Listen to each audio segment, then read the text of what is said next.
How to plant for success. In this section, we'll provide you with a couple tips for adding potting mix, fertilizer, and watering newly potted plants. Potting mix serves as the sponge to get water to roots, which is why it's important to source a potting medium with adequate drainage. Mediums that contain peat or rice husks or other materials that make it lighter are excellent. You want a medium that does not compress too quickly over time. Garden soil is not adequate for containers and should not be used. Start by filling your container with the proper potting mix and be sure to leave room for the roots. Make sure to pot all the way to the top, as potting mix over time will compress. This way, your plant has enough growing area to grow roots properly. Initially, water from the top thoroughly until potting mix is wet.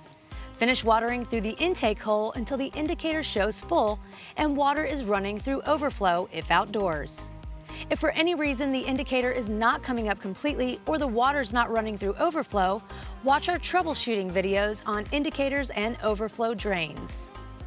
Moving forward, you want to always water from the water intake hole, with the exception of small plants in our very tall planters.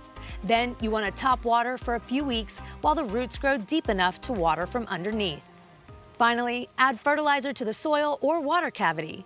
Generally, you can use 50% of the suggested fertilizer quantity on your product label.